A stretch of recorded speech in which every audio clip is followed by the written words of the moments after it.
229, పాతపాడ స్కూల్లో 227.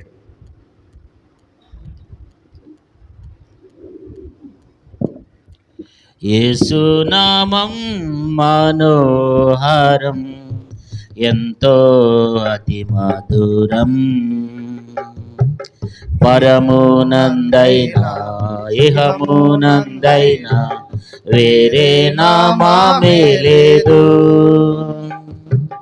పరమునందైనా ఇహమునందైనా వేరే నామమే లేదు. అమూల్య ప్రాణమిచ్చెన్ పాపులను రక్షించుటకై, దాసుని రూపముంది ఇహమున దిగి వచ్చెను. అమూల్య ప్రాణమిచ్చెన్ పాపులను రక్షించుటకై, దాసుని రూపముంది ఇహమున దిగి వచ్చెను. కీర్తింతును నీ నామం, గణపరతును నీ నామం, కీర్తింతును నీ నామం, గణపరతును నీ నామం. ఓ మా ప్రభువారము ఈవులతో మమ్ము ఆశీర్వదింప. ఓ మా ప్రభువారము ఈవులతో మమ్ము ఆశీర్వదింప. యేసునామం మనోహరం, ఎంతో అతి మధురం,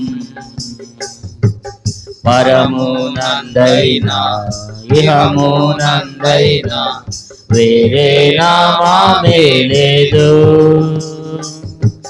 పరమునందైనా ఇహమునందైనా వేరే నామమే లేదు. కల్వారి గిరిలోనా ఇనుపమేగులతో ప్రభువాని దేహమును సిలువపై నెక్కించి, కల్వారి గిరిలోనా ఇనుపమేగులతో ప్రభువాని దేహమును సిలువపై నెక్కించిరి. కీర్తింతును నీ నామం, గణపరతును నీ నామం, కీర్తింతును నీ నామం, గణపరతును నీ నామం. ఓ మా ప్రభువారము ఈవులతో మమ్ము ఆశీర్వదింప. ఓ మా ప్రభువారము ఈవులతో మమ్ము ఆశీర్వదింప. యేసునామం మనోహరం, ఎంతో అతి మధురం, పరమునందైనా ఇహమునందైనా వేరే నామమే లేదు. పరమునందైనా ఇహమునందైనా వేరే నామమే లేదు. పూర్ణ పశ్చాత్తాపముతో ప్రేమతో నొసగితివి, శాంతి ఆనందములు నీ నామమున దొరుకున్. పూర్ణ పశ్చాత్తాపముతో ప్రేమతో నొసగితివి శాంతి ఆనందములు నీ నామమున దొరుకును కీర్తింతును నీ నామం కనపరతును నీ నామం కీర్తింతును నీ నామం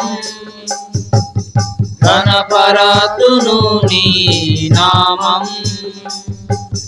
ఓ మా ప్రభువా రమ్ము ఈవులతో మమ్ము నాశీర్వదింపా ఓ మా ప్రభువా రమ్ము ఈవులతో మమ్ము నాశీర్వదింపా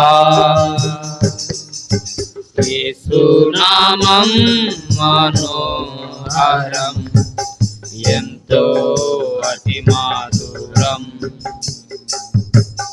పరమునందైనా ఇహమునందైనా వేరే నామమే లేదు పరమునందైనా ఇహమునందైనా వేరే నామమే లేదు. చివరగా మరో పాట పాడుకుందాం. 211 పాట పాడుకుందాం. కొత్త బడవస్కంలో 211, పాత బడవస్కంలో 209. స్తుతింతుము స్తోత్రింతుము. కొత్త బడవస్కంలో 211, పాత బడవస్కంలో 209. స్తుతింతుము స్తోత్రింతుము పావనుడగుమా పరమా తండ్రిని స్తుతింతుము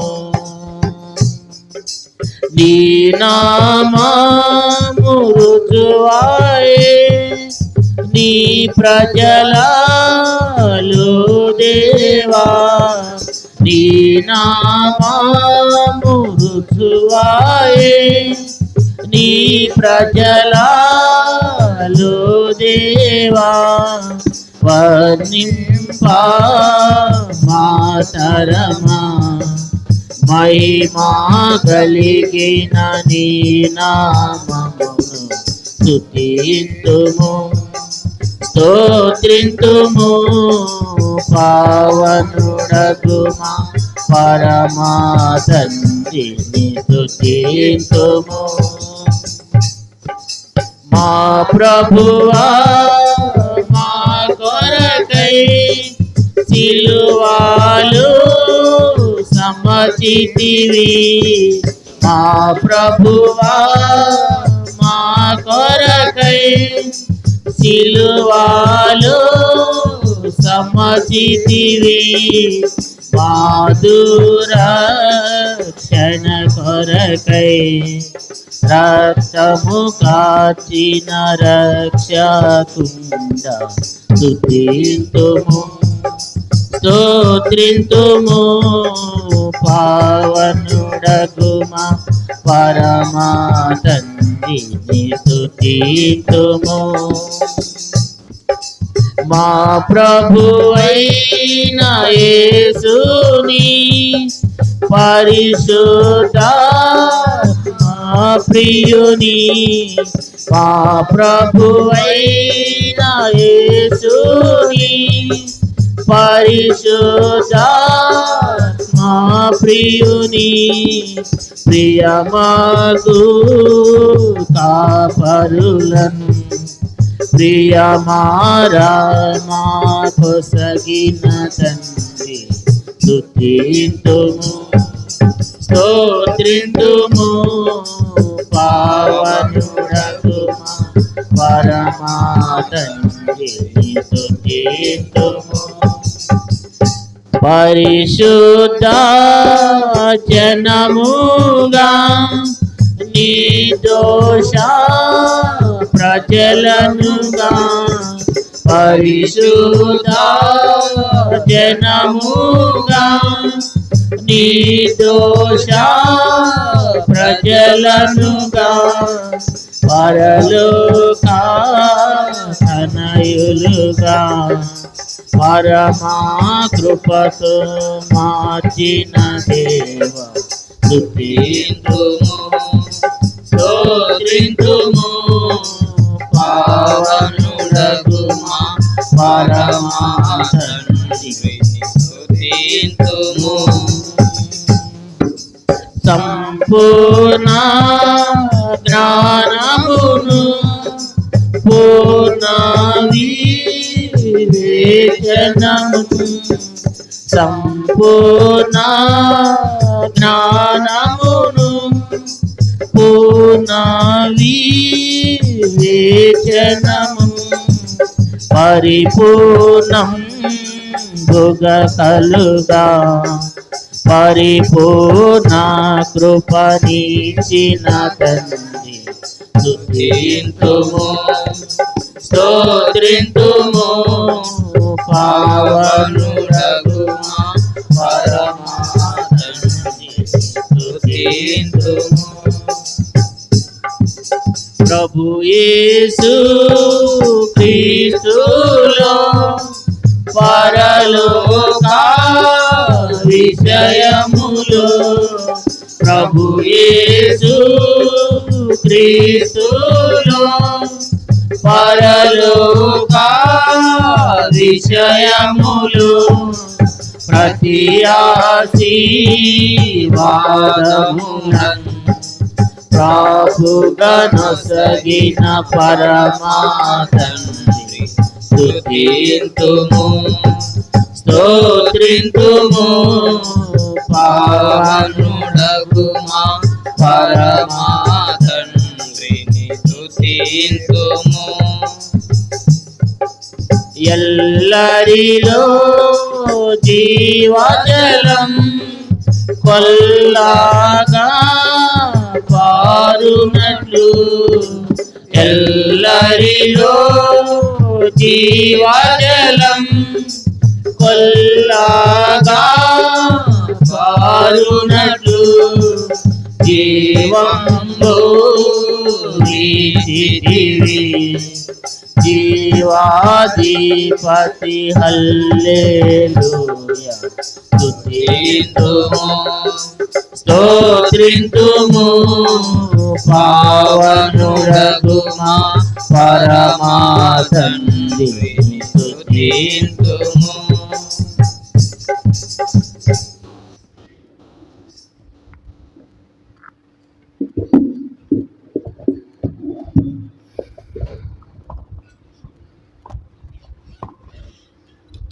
ఆరాధన కొరకై కీర్తనల గ్రంథం 3వ కీర్తన చాలా సందర్భాల్లో మనం చదువుకున్నాం. 3వ కీర్తన మనకు చాలా అనేక సార్లు మనం బాగా ఎరిగినటువంటి వారం అయినప్పుడు కూడా ఈ 3వ కీర్తన మరొకసారి ఆరాధన నిమిత్తమై చదువుకుంటూ వచ్చినాము. ఈ కీర్తన రాసినప్పుడు దావీదు ఎలాంటి పరిస్థితులు ఉన్నాడంటే దుష్టుల చేత తరంబడుతున్నాడు. అబుషోలోము చేత తరంబడుతున్నటువంటి దినాలు చూసినట్లయితే చిన్న అక్షరాలతో రాయబడింది. 3వ కీర్తన పైన చిన్న అక్షరాలతో అబుషోలోము అను తన కుమారుని ఎదురు నుండి పారిపోయినప్పుడు దావీదు రచించిన కీర్తన. ఈ కీర్తన అబుషోలోము చేత తరంబడుతున్నప్పుడు తను రచించినటువంటి కీర్తన. దావీదుకు వచ్చినటువంటి నిందలు అవమానాలు మామూలు కాదు. తనకున్నటువంటి శత్రువులు కానీ తనను బాధించే వాళ్ళు కానీ అనేక మంది ఉన్నారని బైబిల్లో రాయబడింది. కన్న కొడుకే తండ్రిని చంపడానికి తండ్రిని తరుముతున్నాడు అబ్షాలోము. దావీదు చెప్పులు కూడా లేకుండా ఏం చేస్తూ వచ్చినాడంటే తల కప్పుకుని నెత్తి మీద ముసుగు వేసుకుని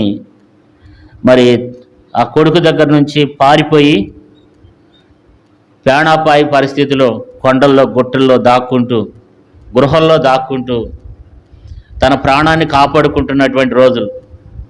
తినటానికి సరైనటువంటి ఆహారం లేని స్థితి, ఉండటానికి సరైనటువంటి ఇల్లు లేని పరిస్థితి, ఎంతో కష్టతరమైనటువంటి పరిస్థితి. అలాంటి పరిస్థితుల్లో దావీదు రచించినటువంటి 3వ కీర్తన మరి అనేకమైనటువంటి మనకు కూడా ఎంతో ఆదర్శనీయమైనది. మన యొక్క జీవితంలో కూడా ఈ కీర్తన మనం అనుమతించుకోవచ్చు. ఎందుకంటే ఈ కీర్తన చదువుకుంటుంటే దేవుడు మన యొక్క జీవితంలో కూడా దేవుడు అనేకమైనటువంటి అపాయకర పరిస్థితుల నుంచి దేవుడు మనల్ని కూడా కాపాడి రక్షిస్తూ వచ్చినాడు. దావీదుకు వచ్చినటువంటి నిందలు, దావీదుకు వచ్చినటువంటి అవమానాలు, వీటన్నిటి నుంచి దావీదు ఈ కీర్తన రాస్తూ వచ్చినాడు. కాబట్టి మొదటి వచనంలో 3వ కీర్తన మొదటి వచనం, యెహోవా నన్ను బాధించువారు ఎంతో విస్తరించి ఉన్నారు, నా మీదకి లేచేవారు అనేకులు. కాబట్టి మొదటి విషయాన్ని మనం చూస్తూ వస్తే యెహోవా నన్ను బాధించేవారు ఎంతో విస్తరించి ఉన్నారు, నా మీదకి లేచేవారు అనేకులు. దావీదుని బాధించేటువంటి వాళ్ళు, దావీదుని బాధ పెట్టేవాళ్ళు, దావీదుని హింస పెట్టేవాళ్ళు చూస్తూ ఉంటే ఎంతో విస్తరించి ఉన్నారంట. తన మీదకి లేచేవాళ్ళు అనేక మంది. కన్న కొడుకే తన మీదకి లేచినాడు. తర్వాత ఎంతోమంది దావీదుకి శత్రువులు, ఎటు పక్కకి వెళ్ళినా శత్రువులే. ఎటు పక్కకి వెళ్ళినా దావీదుని ప్రేమించేవాళ్ళు లేరు. ఎటు పక్కకి వెళ్ళినా దావీదు మీద పగబెట్టేవాళ్ళే, దావీదుని ఎట్లా చంపాలా అని చూసేవాళ్ళే. అలాంటి పరిస్థితుల్లో దేవుని ఆరాధిస్తున్నాడు. నిజంగా దావీదుకు ఉన్నటువంటి కష్టాలు మనకు లేవు. అంత విస్తారమైనటువంటి శత్రువుల మధ్యలో దేవుని ఆరాధించడం అంటే అది చాలా కష్టతరమైనది అనమాట. అలాంటి సందర్భాల్లో కీర్తన రాస్తూ మరి దావీదు చెబుతున్నాడు, తనకున్నటువంటి తనను బాధించే వారి గురించి ఎంతో విస్తరించి ఉన్నారని, నా మీదకి లేచేవారు అనేకులని. తర్వాత 2వ వచనంలో వాళ్ళు అంటున్నారంట, దేవుని వలన అతనికి రక్షణ ఏమీ దొరకదని నన్ను గూర్చి చెప్పువారు అనేక మంది అంటున్నారంట, దేవుని వలన అతనికి ఎటువంటి సహాయం దొరకదు, అతనికి రక్షణే దొరకదు అని చెప్పి దేవుడు కూడా తనను కరుణించడు, దేవుడు కూడా తనకు సహాయం చేయడని చెప్పుకుంటున్నారంట. తనకున్నటువంటి పరిస్థితిని చూసి అనుకుంటున్నారంట అనేకులు, ఇక తన పని అయిపోయిందిరా, తనని ఇంకెవడు బాగు చేయలేడు, తనని ఎవడు విడిపించలేడు, తనకి ఇంకా దేవుని వలన కూడా ఎటు చూసిన దేవుని వలన కూడా తనకు సహాయం దొరకదు, రక్షణ దొరకదని అనేక మంది చెప్పుకుంటుంటే వింటూ వచ్చినాడంట.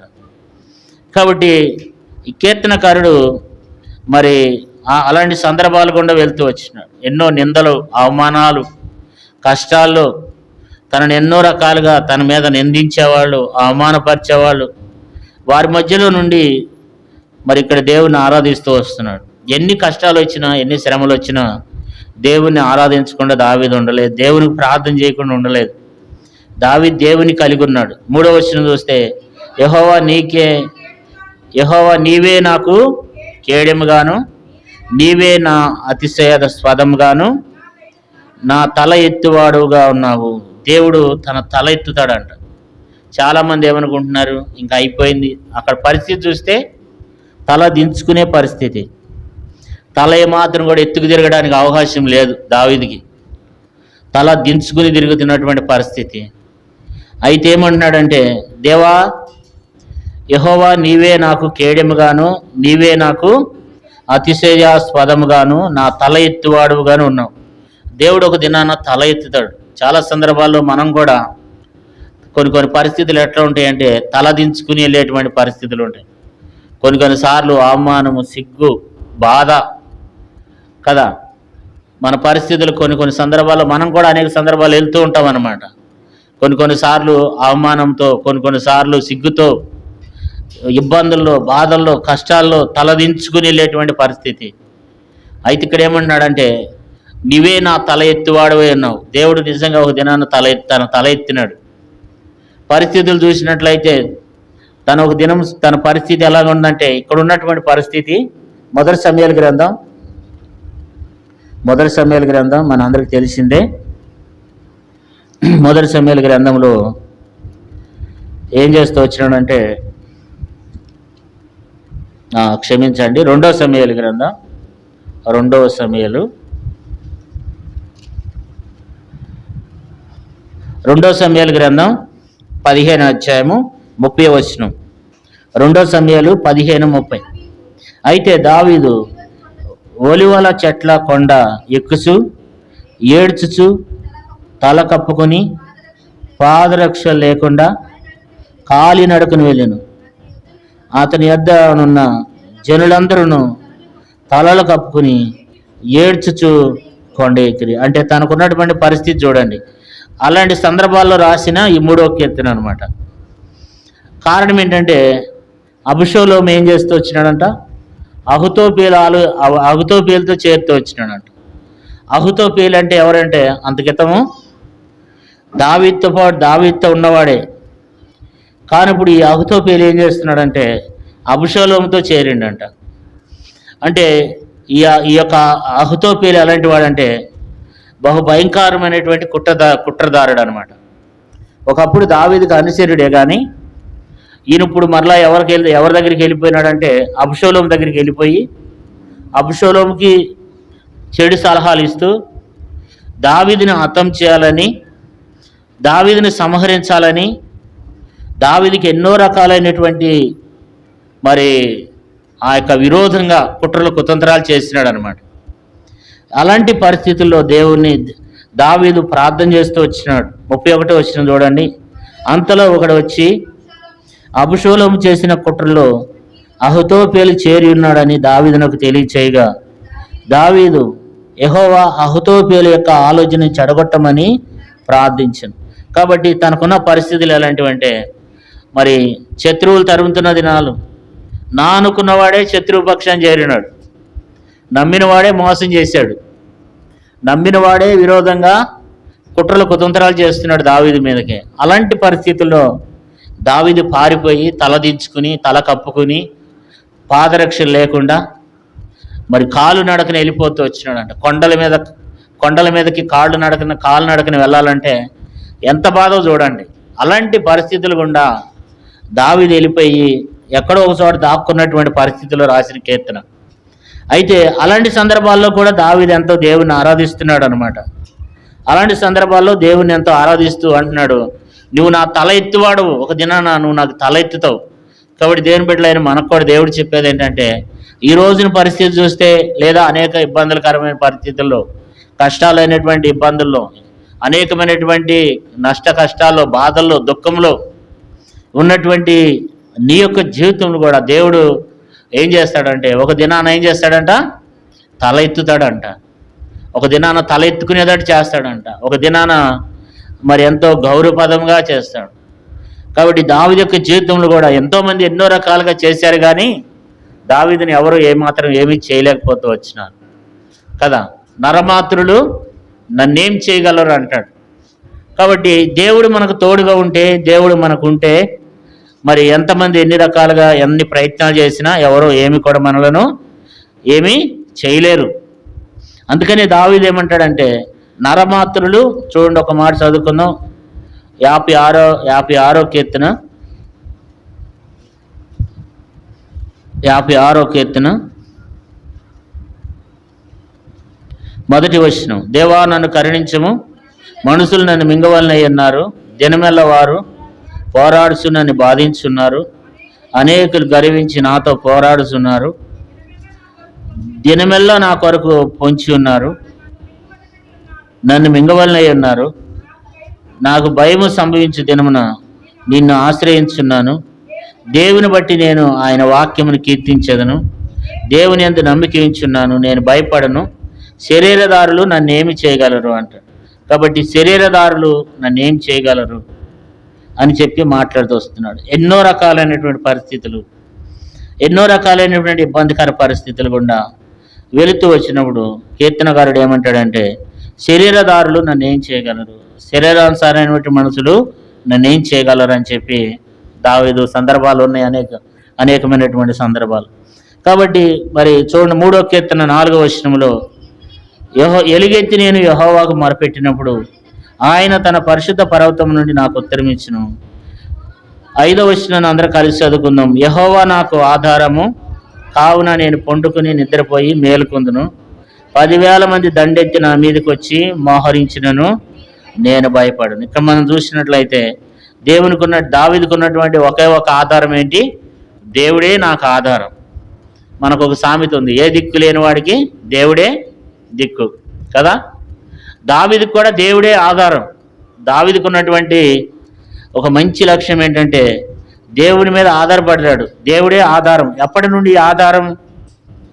అది ఏదో నమ్ముకున్న కాడి నుంచో లేకపోతే నడి వయసు నుంచో అని కాదు, కానీ దావీదు బాల్యం నుండి దేవుని మీద ఆధారపడినటువంటి వ్యక్తి. చూడండి 22వ కీర్తన 10వ వచనం చదువుకుందాం.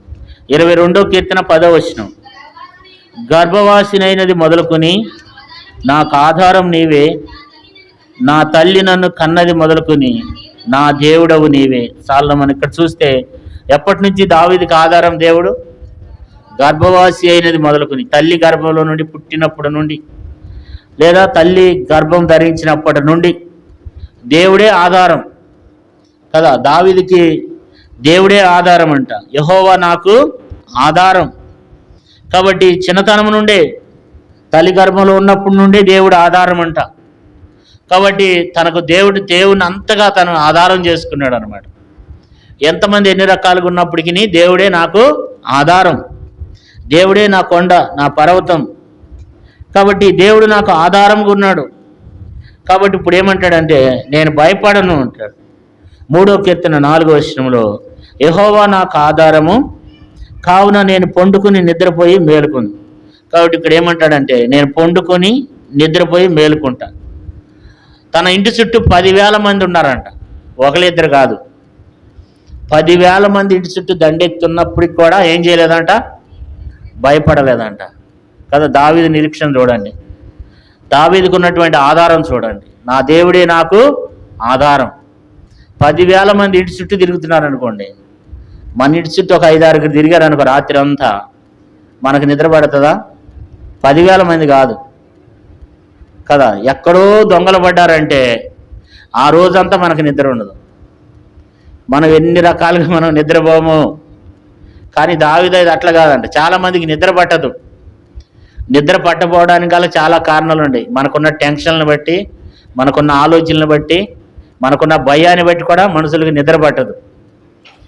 కానీ దావీదు అట్లా కాదంట. 10,000 మంది దంటెత్తి వచ్చినా సరే తన చుట్టూ 10,000 మంది తన చుట్టూ ఉన్నప్పటికీ ఏం చేయడంట, భయపడ్డంట. ఇంటి చుట్టూ 10,000 మంది ఉన్నారంట. దావీదు తలుపు తీరని సంగతి చూస్తానంటే ఈయన హాయిగా ఇంట్లో పండుకుని నిద్రపోతున్నాడంట. నేను పండుకుని నిద్రపోయి మేలుకుందాం. ఒక్కడే ఉన్నప్పుడు కూడా దేవుడే తోడుగు, దేవుడే నాకు ఆధారం, దేవుడు నాకు తోడుగున్నాడు. కాబట్టి ఏమాత్రం కూడా భయపడలేదు అనమాట, ఏమాత్రం కూడా భయపడలేదు కదా. ఒకసారి తెలంగాణలో దొంగలు వస్తున్నారు, ఎండాకాలంలో దొంగలు వస్తున్నారంటే కొంతమంది ఏం చేశారంటే తన భార్యతో, అమ్మ నువ్వు 12 దాకా నేను మెలుకుంటా, నువ్వు 12 దాకా నువ్వు పడుకో, 12 అయిపోయిన కాడి నుంచి మరలా నేను పడుకుంటా 3 దాకా. అట్లా చేసి జనాలు చాలా సందర్భాలు ఉన్నాయి. ఇట్లా చాలా సందర్భాలు. మనం ఎవరైనా ఎక్కడో దొంగలు వస్తున్నారంటే సాలిక మనకు నిద్రపడదు. షెడ్డీ గ్యాంగ్ అంట. ఆ టైంలో ఒకసారి షెడ్డీ గ్యాంగ్ వస్తున్నారంటే వాళ్ళు షెడ్డీలు వేసుకుని తిరుగుతున్నారు, రాత్రిపూట సీసీ కెమెరాలు వాడుతున్నారు, ఎవరినో చంపేస్తున్నారంటే ఇక మనకు నిద్రపడదు ముందు కదా. మరి అయితే దావీదు చూడండి, దావీదు 10,000 మంది దండెత్తి వచ్చి నా మీదకి వచ్చి మోహరించినను నేను భయపడ్ను. ఎంతమంది వచ్చినానో సరే. కారణం ఏంటంటే యెహోవా నాకు ఆధారం. కాబట్టి దేవుడే ఆధారం. నీకు నాకు మనందరికి కూడా ఎవరు ఆధారం?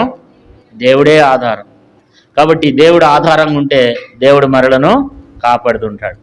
మనలను కూడా రక్షింపబడిన నాటి నుంచి నేటి వరకు కూడా దేవుడు ఏమై ఉన్నాడు, మనకు ఆధారమై ఉన్నాడు కదా. బైబిల్లో ఒక 7 ఆధారాలు ఉన్నాయి. అవి చదువుకుని ఆరాధనలోకి వెళ్దాం. కీర్తన గ్రంథం 37వ కీర్తన 39వ వచనం చదవండి. యెహోవాయే నీతిమంతులకు రక్షణాధారము, బాధ కలిగినప్పుడు ఆయనే వారికి ఆశ్రయ దొరుకు. ఇక్కడ మనం చూసినట్లయితే 37వ కీర్తన 39వ వచనం, యెహోవాయే నీతిమంతులకు రక్షణాధారం. కాబట్టి దేవుడు ఏ ఆధారం చెప్పండి? రక్షణ ఆధారం. కాబట్టి దేవుడే రక్షణకర్తగా ఉంటాడు. అనేక సందర్భాల్లో దేవుని వాక్యంలో రాయబడింది దేవుడే రక్షణ ఆధారం అని. కాబట్టి దేవుడు అలాంటి ఆధారణగా ఉన్నాడు అన్నమాట. కానీ ప్రజలు ఏమంటున్నారు? వాడికి రక్షణ ఎక్కడిది? ఏమంటారు చూడండి, 3వ కీర్తన 2వ వచనం. దేవుని వలన అతనికి రక్షణ ఏమీ దొరకదని నన్ను గూర్చి చెప్పేవారు అనేకులు. అంటే అందరూ ఏమనుకుంటున్నారు? అసలు వాడికి రక్షణే దొరకదు అంటున్నారు. ఎంతమంది ఎన్ని అనుకున్నా మాత్రం దేవుడు మాత్రం ఏముండడు చెప్పండి? ఆయన అయితే రక్షణ ఆధారంగానే ఉంటాడు కదా. అందుకని రక్షణ ఆధారము ఎవరికి? దేవుడు రక్షణ ఆధారం.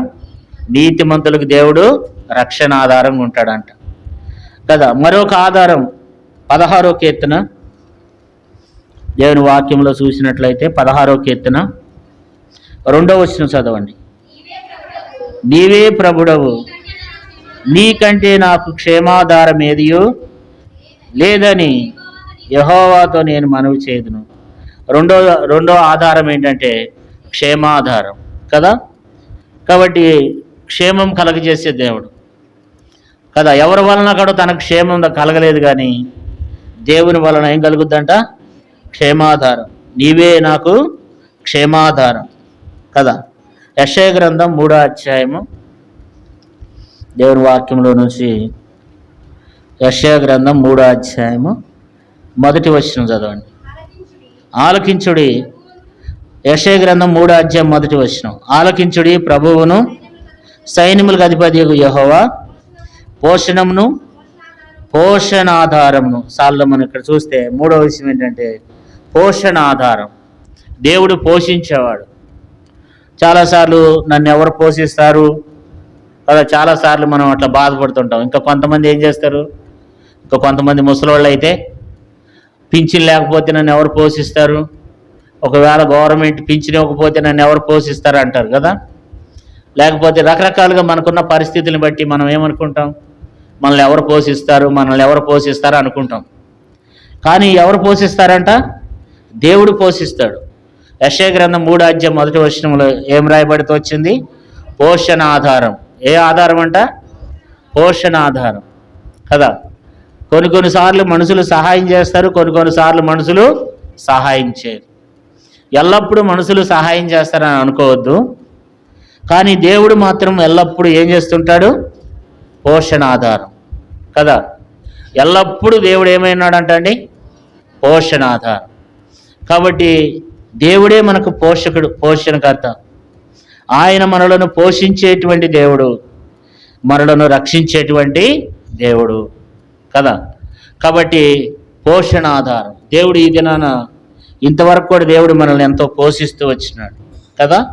ఇప్పుడు ఎన్ని ఆధారాలు? రక్షణ ఆధారము, క్షేమాధారము, పోషణ ఆధారం. తర్వాత యెహెజ్కేలు గ్రంథం, దేవుని యొక్క వాక్యంలో యెహెజ్కేలు గ్రంథం 14వ అధ్యాయం 13వ వచనం. యెహెజ్కేలు గ్రంథం 14:13. నరపుత్రుడా, ఏ దేశమైతే విశ్వాసఘాతకమై నా దృష్టికి పాపం చేసినదో దానికి నేను విరోధమై ప్రాణాధారముకు ఆహారము లేకుండా చేసి కరువు పంపించి మనుషులను పశువులను నిర్మూలం చేసి. పాపులకైతే, దేవునికి లోబడినటువంటి ప్రజలకైతే దేవుడు ఆ ప్రాణాధారాన్ని తీసివేస్తాడంట. కానీ నీతిమంతులైనటువంటి వారికి, పరిశుద్ధులైనటువంటి వారికి, తన పిల్లలైనటువంటి వారికి దేవుడు ఏ ఆధారం అంట? ప్రాణాధారం కదా. దేవుడు ప్రాణాధారం అంటే ప్రాణాన్ని ఇచ్చేటువంటి దేవుడు. కాబట్టి దేవుడు ప్రాణాధారం. కాబట్టి ఇక్కడ మనం చూసినట్లయితే తన పిల్లలైనటువంటి వారు అయితే దుష్టులైనటువంటి మనుషులకి, పాపాత్ములైనటువంటి మనుషులకి ఆ ప్రాణాధారం లేదు. కానీ తన బిడ్డలైనటువంటి వారికి, నీతిమంతులైనటువంటి తన పిల్లలకు, ప్రభువైన యేసుక్రీస్తు ప్రభువారి యొక్క రక్తం చేత కడగబడినటువంటి పరిశుద్ధులైనటువంటి వారికి దేవుడు ఏమై ఉన్నాడంటే ప్రాణాధారమై ఉన్నాడు కదా. 5వ విషయాన్ని కూడా చదువుకుందాం. 105వ కీర్తన, దేవుని వాక్యంలో 105వ కీర్తన 105. 105వ కీర్తన 16వ వచనం. దేశం మీదకి ఆయన కరువు రప్పించెను, జీవనాధారమైన ధాన్యమంతటిని కొట్టివేశను. కాబట్టి ఇక్కడ ఏముందంటే జీవనాధారం. కాబట్టి దేవుడే ఆధారం అంట, జీవనాధారం. అయితే ఐగుప్తీ లాంటి వారికి, తన ప్రజలను హింసించి తన ప్రజలను బాధించే వారికి దేవుడు ఎవరు, యెహోవా ఎవడు అని తిరుగుబాటు చేసేటువంటి వారికి దేవుడు ఆ యొక్క జీవనాధారం లేకుండా చేస్తాడు. కానీ తన ప్రజలైనటువంటి వారికి దేవుడు జీవనాధారం దయచేసే దేవుడు. కాబట్టి దేవుడు ఏమై ఉన్నాడంట, జీవనాధారం. కాబట్టి మన జీవానికి ఈ దినాన్ని మనం బ్రతికి ఉన్నామంటే, ఈ దినాన్ని మనం సజీవ లెక్కలో ఉన్నామంటే కారణం ఎవరంటే జీవనాధారం. కాబట్టి మరొక ఆధారం రోమపత్రిక, దేవుని వాక్యంలో నుండి రోమపత్రిక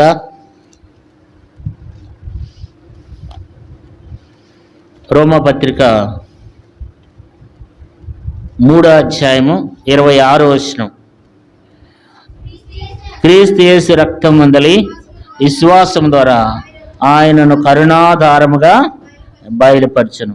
ఇక్కడ మనం చూస్తే ఇక్కడ యేసు క్రీస్తు ప్రభువారి ద్వారా మన పాపముల నుండి మనల్ని రక్షించి కేవలం విశ్వాసం ఉంచడం ద్వారా ఆయన మనకు కరుణాధారమై ఉన్నాడు. దేవుడు మనల్ని ఎంతో కరుణించాడు. మన కష్టాల్లో, మన బాధల్లో, మన ఇబ్బందికర పరిస్థితుల్లో ఆయన రక్తం వలన మనల్ని ఎంతో తన రక్తంతో కడిగి పవిత్రపరుస్తూ, పరిశుద్ధులపరుస్తూ, మన నీతిమంతులుగా చేసి మనకు కరుణాధారం దయచేసిన దేవుడు, మన ఎందుకు కనికరపడిన దేవుడు. బైబిల్ అనేక సందర్భాల్లో రాయబడింది. అనేక మంది అయిన వారు కూడా ప్రార్థన చేస్తూ వచ్చినారు, దావీదు కుమారుడా నన్ను కరుణించమంటే అనేక మంది కరుణించినటువంటి దేవుడు. కాబట్టి కరుణాధారము అని చెప్పి దేవుని యొక్క వాక్యంలో రాయబడుతూ వచ్చింది కదా. కాబట్టి ఇప్పుడు ఎన్ని ఆధారాలంట, రక్షణాధారము, క్షేమాధారము, పోషణాధారము, ప్రాణాధారము, జీవనాధారము, కరుణాధారము. చివరిగా యోనా గ్రంథంలో మరొక మాట ఉంది. 2వ అధ్యాయము, యోనా గ్రంథం 2వ అధ్యాయం 8వ వచనం. అసత్యమైన వ్యర్థ దేవతల యందు లక్ష్యముంచువారు తమ కృపాధారమును విసర్జింతురు. ఇక్కడ మనం చూస్తే కృపాధారము, ఏ దారం అంట, కృపాధారం. తన ప్రజలైనటువంటి వారికి, వ్యర్థ దేవతలను అనుసరించే వారికి అయితే ఆ కృపాధారం లేదు. కానీ మనకైతే ఏ ఆధారం ఉంది, కృపాధారం కదా. ఇంకా అనేక సందర్భాల్లో లేఖనంలో ఉన్నాయి, కానీ ఇక్కడ మనం చూస్తే కృపాధారం. కాబట్టి ఇప్పుడు అనేక సందర్భాల్లో దావీదుకు కూడా ఇన్ని ఆధారాలు ఉన్నాయి, అందుకని ఏమంటున్నాడంటే యెహోవా నాకు ఆధారం కదా. రక్షణాధారము, క్షేమాధారము, పోషణాధారము, కరుణాధారము, జీవనాధారము, కరుణాధారము, ఆ కృపాధారం. కాబట్టి కీర్తనకారుడు కూడా ఎన్ని ఆధారాలు ఉన్నాయి, ఇన్ని ఆధారాలు ఉన్నాయి అన్నమాట. దేవుని బిడ్డలైనటువంటి ఒక దావీదుకే కాదు, దేవుని బిడ్డలైనటువంటి మనందరికి కూడా ఎన్ని ఆధారాలు ఉన్నాయి, ఇన్ని ఆధారాలు ఉన్నాయి అన్నమాట. కాబట్టి ఇన్ని ఆధారాలతో కలిగినటువంటి వారం. కాబట్టి ఆయన మనం ఆధారం చేసుకోవాలి. ఆయన మనం ఆధారం చేసుకుంటే ఆయన మనల్ని కాపాడుతాడు, మనల్ని రక్షిస్తాడు. ఇంతవరకు కూడా మనకు కూడా దేవుడు ఏమై ఉన్నాడంటే ఆధారమై ఉన్నాడు. దేవుని మనం ఆరాధన చేద్దాం. యెహోవా నాకు ఆధారం. దేవా, ఎంతమంది నాకు ఆధారం. మనుషులు ఎల్లప్పుడూ మనుషులు ఆధారంగా ఉండరు. కొన్ని సందర్భాల్లో కొన్నిసార్లు మనుషులు మనకు ఆధారంగా ఉంటారు. ఎల్లప్పుడూ వాళ్ళు ఆధారంగా ఉంటారంటే ఎల్లప్పుడూ ఎవరు ఆధారంగా ఉండరు. ఎవరి కుటుంబం వాళ్ళకే, ఎవరి బాధలు వాళ్ళకే, ఎవరి కష్టాలు వాళ్ళకే.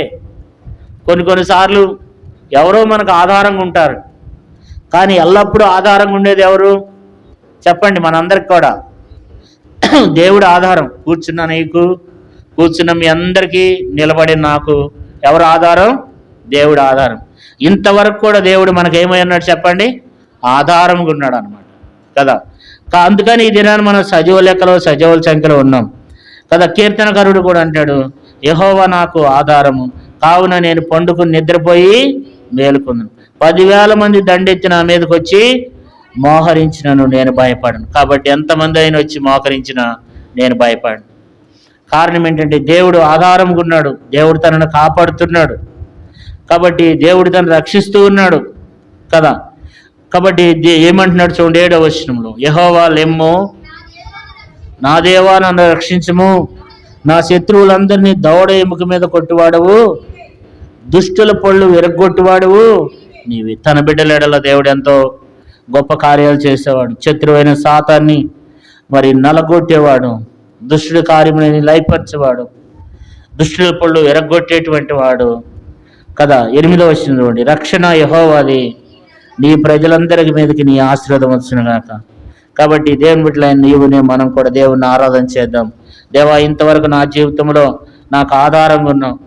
ఇంతవరకు దేవా అనేక పర్యాయములు తండ్రి, ఎవరు నాకు ఆధారంగా ఉన్నప్పటికీ, ఎవరు నాకు ఆధారంగా లేకపోయినప్పటికీ దేవా నీవు నాకు ఆధారంగా ఉన్నావు.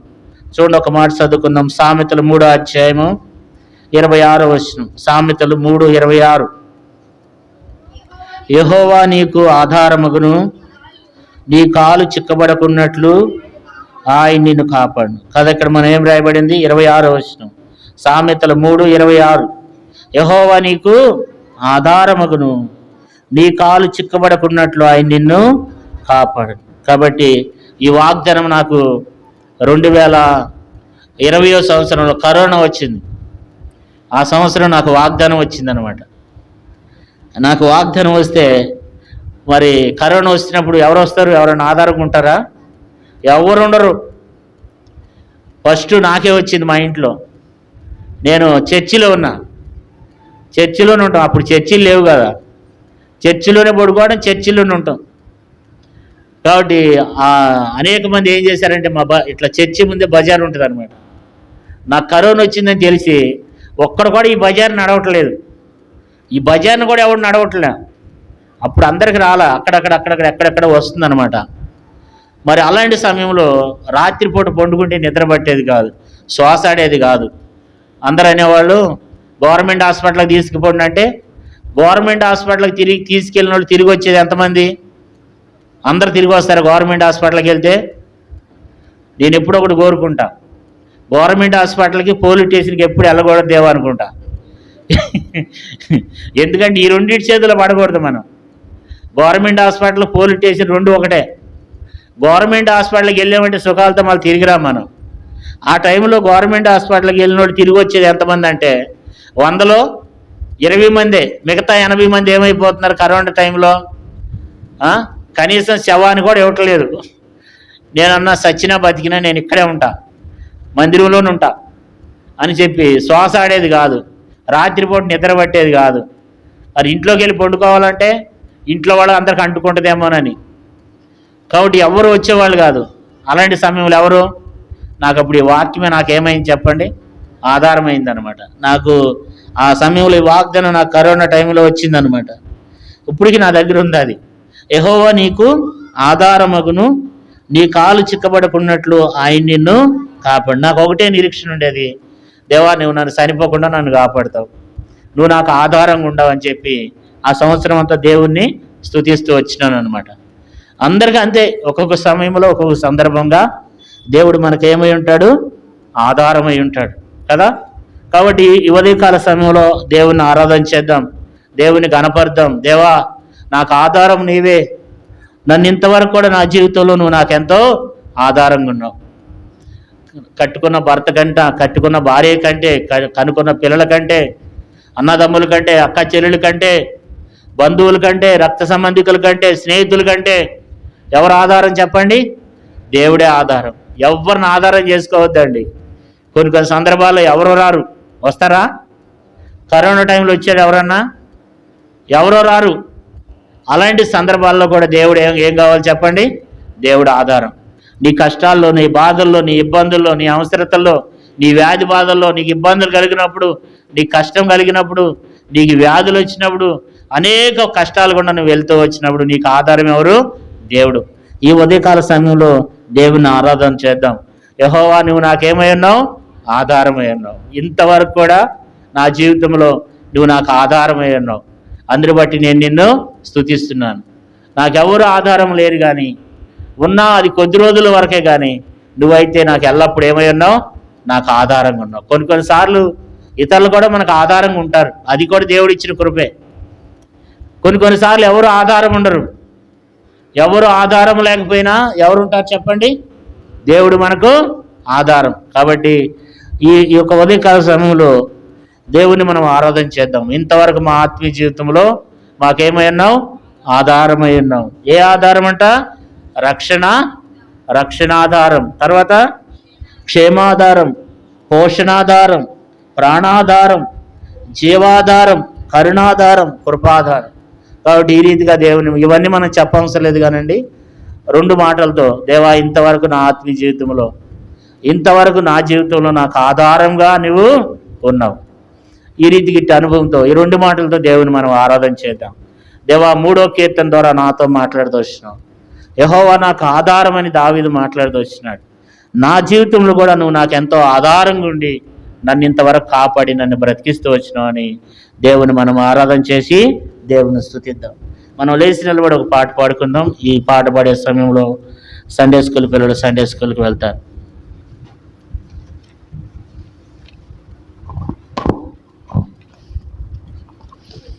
నూట 72వ పాట. సహోదరులు రండి, పాడేవాళ్ళు, పాటలు పాడే సహోదరులు రావాలి. సన్నీ, సక్కపాలెం, ప్రవీణ్ రండి త్వరగా. 172 పాట సంఖ్య 172 పాత బడవస్కంలో 170.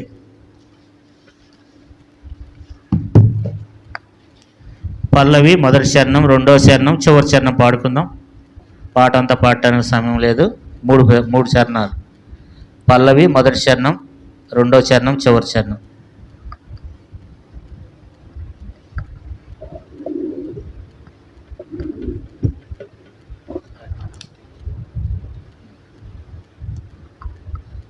స్తుతింతుము మా యెహోవా, పరిపూర్ణ మహిమా ప్రభావా, ప్రబలెన్ని రక్షణ మా విభావా, ప్రబలెన్ని రక్షణ మా విభావా. నేను నిదురాబోయి మేలు పొందును, నేను నిదురాబోయి మేలు పొందును. నాపైన 10,000 మోహరించినాను, నాపైన 10,000 మోహరించినాను. నేనెన్నాడు వెరువాబోను, నేనెన్నాడు వెరువాబోను. ప్రణుతింతుము మా యెహోవా, పరిపూర్ణ మహిమా ప్రభావా, ప్రబలెన్ని రక్షణ మా విభావా, ప్రబలెన్ని రక్షణ మా విభావా. నా మీదికి లేచి బాధించువారు,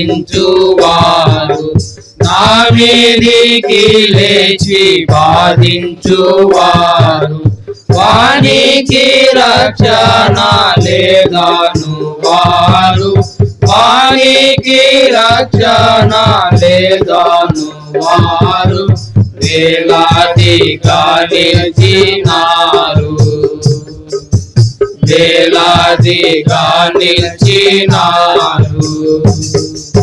ప్రణుతింతుము మా యెహోవా, పరిపూర్ణ మహిమా ప్రభావా, ప్రబలెన్ని రక్షణ మా విభావా, ప్రబలెన్ని రక్షణ మా విభావా.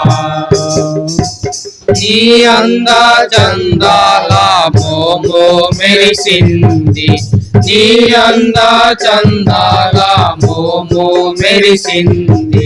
నీ మాటల మృత ధారాలులికింది నీ మాటల మృత ధారాలులికింది నిన్నే ప్రేమించి పూజింతున్ నిన్నే ప్రేమించి పూజింతున్ ప్రణుతింతుము మా యెహోవా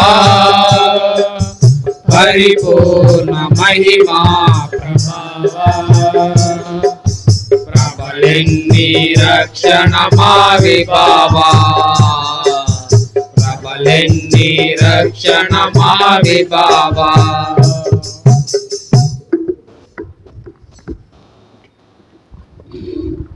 ఈ సమయంలో మనం ఆరాధన చేద్దాం. ఒక సహోదరుడు సహోదరి మార్చి క్లుప్తంగా దేవుని మనం ఆరాధన చేద్దాం.